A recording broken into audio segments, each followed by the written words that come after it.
स्वर्ग से सुंदर सपनों से प्यारा है अपना घर द्वार। स्वर्ग से सुंदर सपनों से प्यारा है अपना घर द्वार। हम पर सदा बरसता है सदा तुम्हारा प्यार।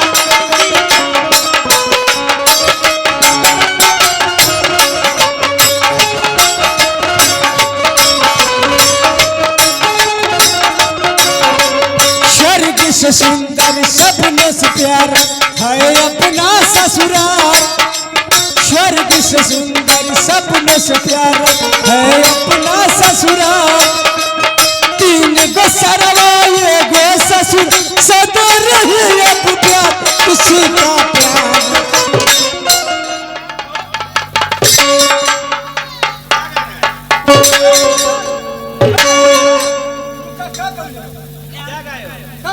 तुम्हारे साथ है हम ही कहली हाँ क्या गए हो? हम ही कहली हाँ कहीं कहली क्या गए हो? आशीष बताओ कि हम लोग किस तरह का रहते हैं। स्वर्ग से सुंदर सपनों से प्यार है अपना घर द्वार। सदा बरसता रहे हम पिता तुम्हारा प्यार किसी का प्यार।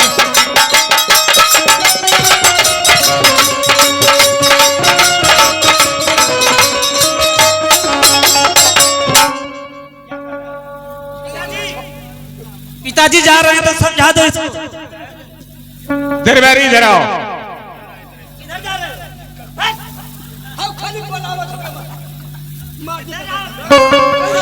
दरबारी हाँ बोली नहीं है लिया। चलो ठीक है सब बैग में रख दो। और सुनो हाँ मैं तो जा रहा हूँ। अच्छा रुकाओ भैया रुका। और सुनो महाराज हमार जात हो बेसिया मत रखे। रो। महाराज जी बताइए आप जाए तो के हमके दे। अरे दुष्ट कहीं का अरे हमेशा वही जो सब दो अर्थी बात बोलता है। 3 महीने का रुकल बा। अरे बहुते कहीं का 3 महीने। अरे बेवकूफ तुम्हारा तनख्वाह रुका है ना? हाँ तो ये बताओ अगले महीने वाली अरे तो रुई कपड़ा लिया नहीं। अगला महीने ले तो रजाई भरवाई हमारे महीने में कब दे। अरे बेवकूफ इन लोगों के साथ रहना मिलकर रहना कोई अच्छा किसी तरह कोई कमी नहीं होगा तुम्हें। दोनों कमी ना हुई। ठीक है अच्छा जाए देखो टाइम हाँ चलो घड़ी का जो बढ़ती जा रही है। हाँ टर्न छोड़ दे चल। दरबारी तुम तनख्वाह की टेंशन मत लो। तुम्हारी तनख्वाह हम लोग पूरा करेंगे। अरे बेवकूफ तनख्वाह तुम्हें मिलेगा ये मत डरो कि नहीं मिलेगा। ऐसी बात नहीं मैं नहीं रहूंगा फिर भी तुम लोग तुम्हारा तनख्वाह मिलेगा। बाबूजी का तो बड़ा बेटे से ले लेना। तुम्हें तनख्वाह चाहिए ना मिलेगा। तो चलिए पिताजी ठीक है बेटा चलिए हम लोग आपको कुछ दूर तक पहुंचा देते हैं। ठीक है। अरे छूटल राजधानी अरे छूटल राजधानी अब बाबूजी कई हवा से छूटल राजधानी।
छोड़ संस्कार। पिताजी के जाने के बाद ये सिंहासन सुना सुना दिख रहा है। मैं सोच रहा हूँ कि बड़े भैया का रात तिलक हो जाता तो अच्छा रहता। बहुत अच्छी बात। तो मंत्री जी, मैं बड़े भैया का रात तिलक कर रहा हूँ और इसी खुशी में द्वारपाल को कह दो कि कोई सुंदर गीत गाए। हाँ छोड़ सरकार। सुनो, महाराज चले गए। अच्छा, और महाराज अपने बड़े बेटे राजा भरथरी को हाँ हाँ, सिंहासन दे चुके हैं। अच्छा। आज उनका राज तिलक होगा। तो का तिलक हमने का चढ़ावे के? अरे मूर्ख, तिलक की बात नहीं कर रहा। का कहा था? राज तिलक किया जाएगा। अच्छा, राज तिलक। हाँ टीका लगा। हाँ, इस खुशी में जाओ और कोई नर्तकी बुला कर लाओ। तो दही रुचक, दही चूरा के लगाओ कि दही गुड़ को? अरे मूर्ख, दही और गुड़ लगता है। अच्छा ठीक है, बोला नहीं। अरे जाओ खुशी में। हाँ ठीक, नाचन वाली को नाच बुला। गाना जाओ एकदम।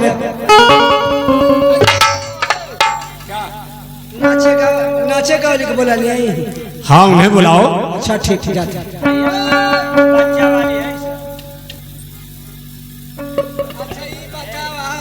का तो राज तिलक, तिलकिया तू चढ़ाइब? क्या कहा? करे चिउकत का हुआ? पहले बात सुनो, पहले बात सुनो। अरे मूर्ख, राज तिलक मतलब जानते क्या होता है? क्या होता है? उनके माथे पर चंदन लगाया जाता है। हम कहते तिलकिया तू चढ़ाइब। हाँ ठीक। लेकिन ये बार साहब चलते चलते हर दिन भर चाहे जहाँ रही हो हमारी पिया, दिन भर चाहे जहाँ रही हो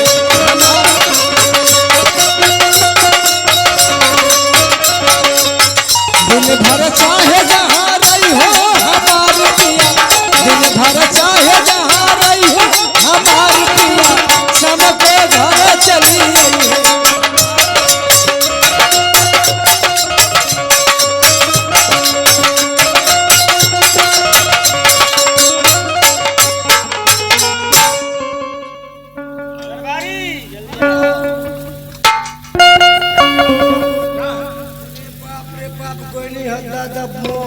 क्या बात है? कुछ छुतिहर में पड़ल बाड़ी से। क्या? नाचे वाली कोनो खाली नहीं किसे, कुछ छुतिहर में पड़ल बाड़ी से। तुम किस लिए हो? तुम नाचो और गाओ। हम गई। कौन गाएगा? सुना, जाओ कोई और दूसरी लेकर आओ। हम ये कुल काम ना करीला, हम खाली उठो काम करते। जाओ कोई दूसरी लेकर आओ।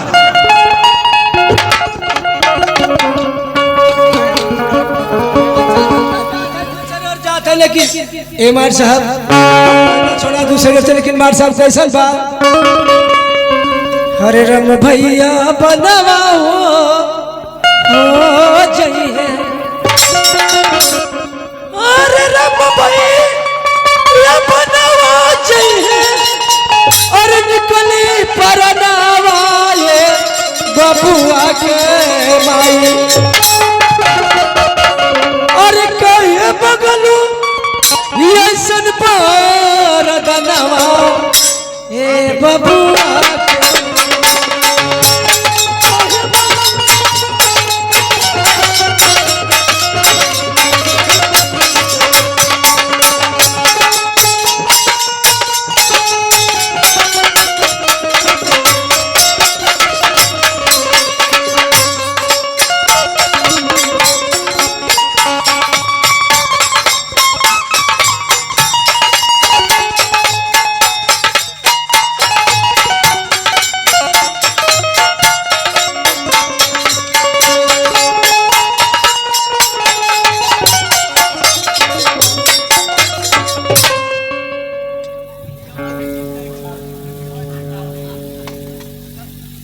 नर्तकी।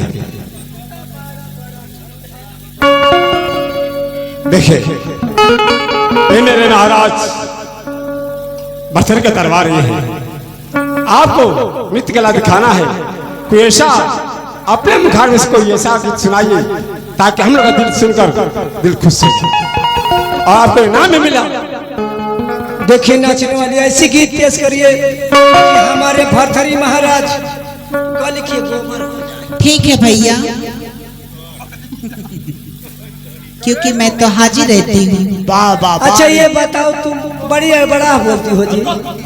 अरे मूर्ख, मैंने तुमसे कहा था कोई नर्तकी बुलाने के लिए, तो तुम गए हो अपने बहन को लेकर आए हो नचाने के लिए। जानते हैं जब कोई नहीं मिला तो पैसा किसको काटता है। वाह वाह रे भाई, चलो, नाता वाह। देखा करीब बोल का देखा सरवा के देखा सरवा।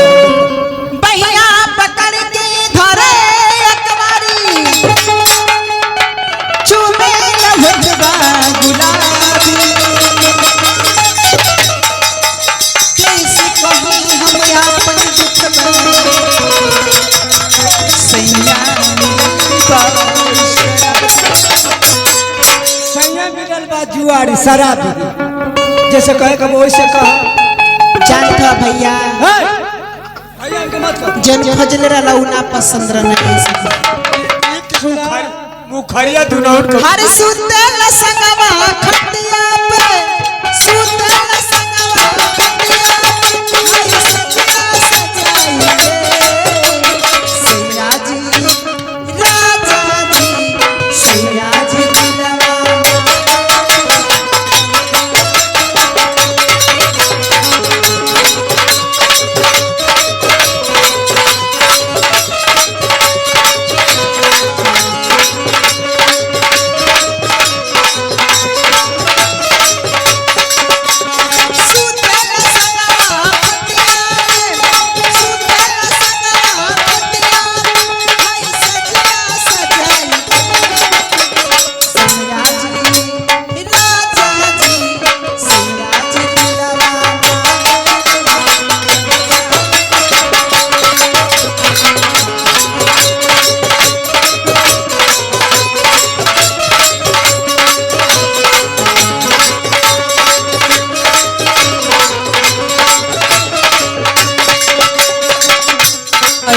जुलमी से मरी मकिया बिताए, विपत्ति हजार हमारे भाग्य में बयाए। तो थकियावे गाई से थकियावे गाई से थकियावे गाई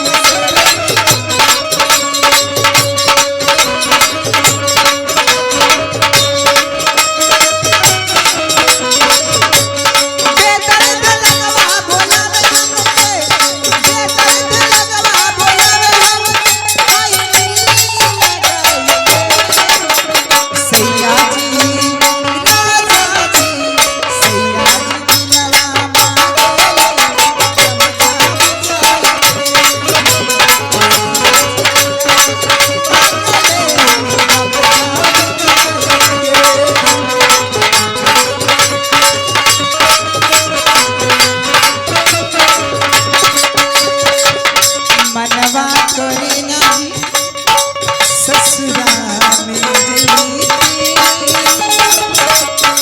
भले नहीं हर जिंदगी बीतती।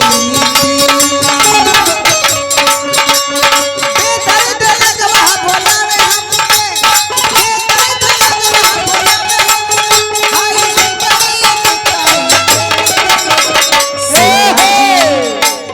क्या है भैया राजा जी सैया जी दिलवा सैया जी दिलवा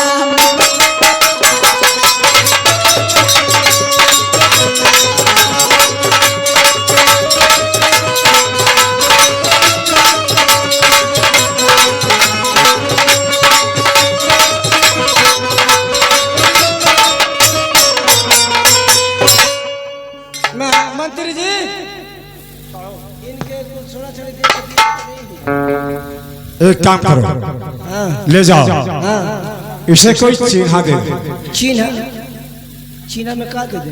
अरे मुल्क सोने चांदी हीरे जवाहरात, अच्छा अच्छा ताकि याद करेंगी तो कह दे मैं किस दरबार में गया था मुजरा करने के लिए। नाचने वाली इधर चलो हम तुमको अंदर दे रहे हैं गुल्ली। भैया सुन इधर, गुल्ली नहीं चाहिए,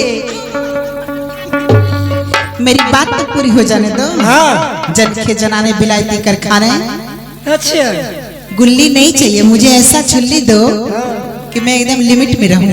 अच्छा ओके सड़क कंद लेके पुरवा चलल रहे,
बड़े भैया का दरबार रात तिलक हो गया है।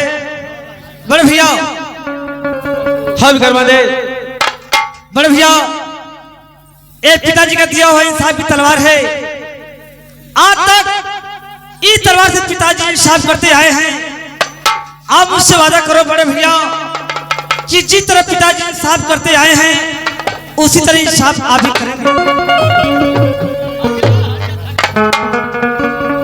फिक्रमा दे, मैं तुझे बतला रहा हूं मेरे भाई कि जैसे पिताजी इस राज और ताज को चलाते थे, सब मैं उसी तरह इस राज और ताज को चलाऊंगा। किसी प्रकार का किसी को दुख नहीं पहुंचाऊंगा।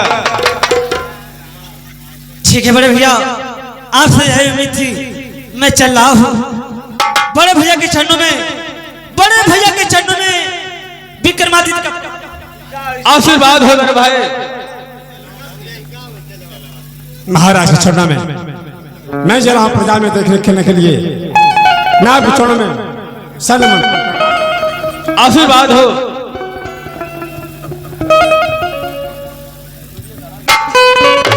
सरकार हम हो जाएंगे। ठीक है जाओ।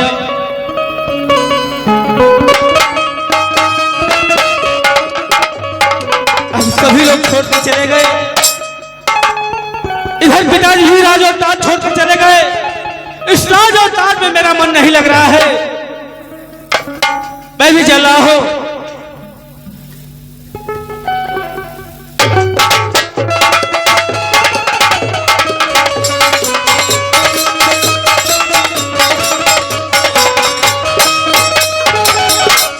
इधर देखिए महाराज बड़े बेटे को राजपाट देकर धीरे धीरे तरफ पर चले जाते हैं।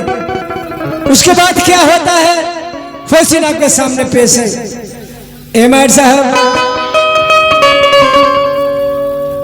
एगो मेहरारू बड़े घुमक्कड़ रहे। का कहल एमआर साहब? अरे घुमताड़ू गलिया गलिया गलिया हो और गलिया हो कहाँ जाइबू गुजारे।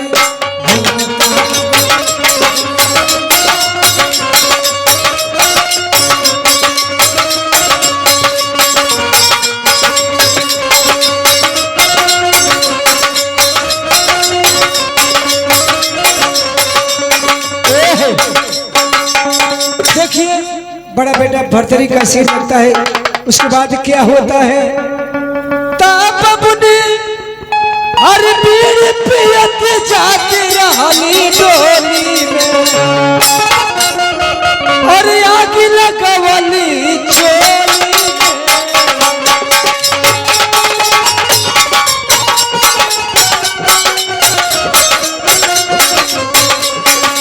आग लगवली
इकबाल,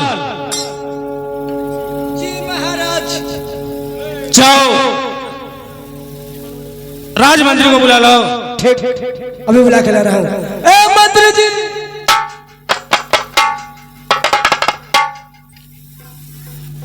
महाराज के चरणों में मैं प्रणाम करता हूं। आशीर्वाद हो राजमंत्री। कहिए महाराज, बात क्या है? राजमंत्री, तुम हमारे पिताजी के राज में क्या करते थे और क्या नहीं किया करते थे। हाँ महाराज, इसलिए ये राज और ताज का मालिक मैं हूँ। जो मैं कहूंगा वही तुम्हें करना होगा। महाराज मैं आपकी बात को मैं स्वीकार करता हूं। तो राजमंत्री, आज के बाद तुम हमारे महारानी पिंगला के राजमहल का रखवाली करोगे। धन्य हो महाराज, धन्य। ठीक है, जा सकते हो। महाराज के चरणों में मैं प्रणाम। आशीर्वाद हो। दरबारी, जाओ मेरे भाई को बुला करके लाओ। ठीक बा।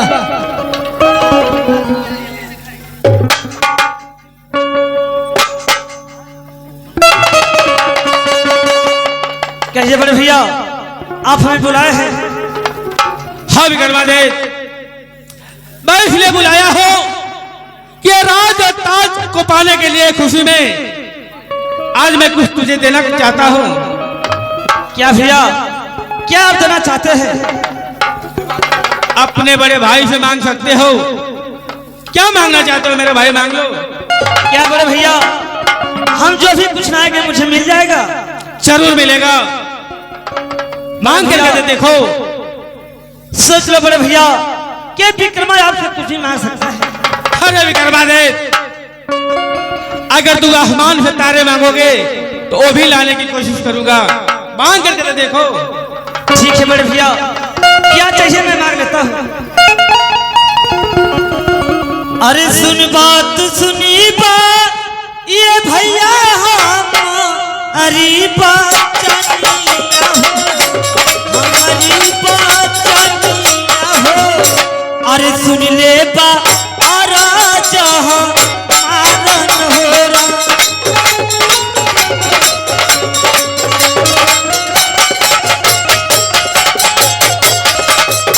अरे दिलवा में लगा ली ये भैया एक ही लाला सावा हो, एक ही लाला सावा। अरे खेल के सिकरा दिलवा पारे न हो रहा।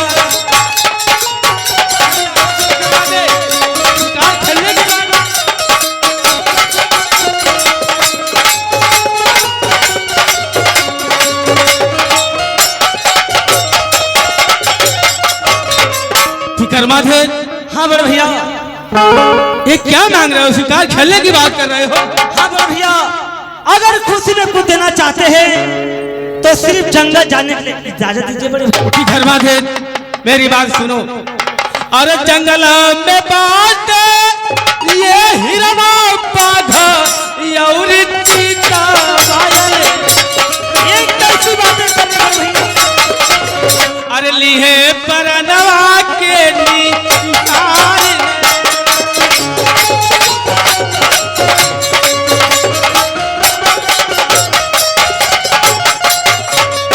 अरे कुछ नाही करी है ये भैया तेरा बागा चितावा हो, तेरा बागा।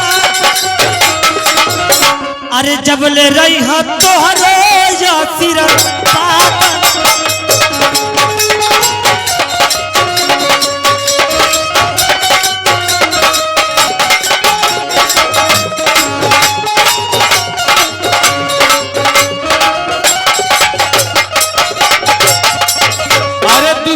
मंगनिया ये हिरवा हमारा से मंगता हो। क्या कर भैया? अरे खुशी खुशी तो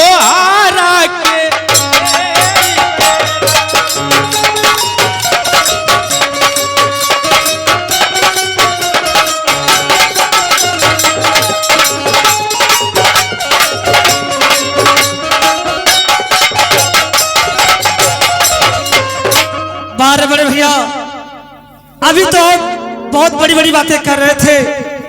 मैं समझ गया कि आज जंगल जाने के लिए इजाजत नहीं दे सकते हैं, तो एक काम तो कर सकते हैं बड़े भैया। क्या मेरे भाई? अरे देता जहरावा ये भैया लेता जाना।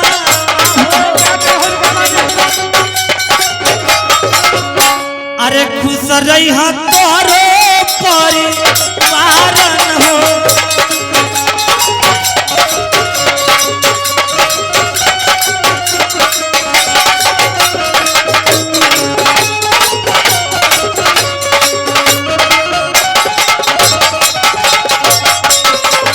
हाँ बड़े भैया, कैसे मुझे जहर ला कर दे दो, ना मैं रहूंगा ना ही जंगल जाने के लिए जीत करूंगा। मैं तुझे बचपन से जानता हूँ कि तू कितना जिद्दी है। जिस बात के लिए हर करता हूँ डर रहता है। तुम्हें शिकार खेलने जाना है ना, हाँ बड़े भैया, तो शौक से जाओ, मैं तुझे रोकूंगा नहीं। लेकिन मेरी 3 शर्तें हैं। कौन सी शर्त है बड़े भैया? पहले बताओ तुम्हें क्या चाहिए शिकार खेलने के लिए? बड़े भैया, मुझे फेटा और कटार चाहिए। ए लो फेटा और कटार। अब तुम मुझे पूछो कि वो कौन सी 3 बातें हैं जो आप मुझे कहना चाहते हैं? कहिए बड़े भैया, आखिर कौन सी 3 बात है?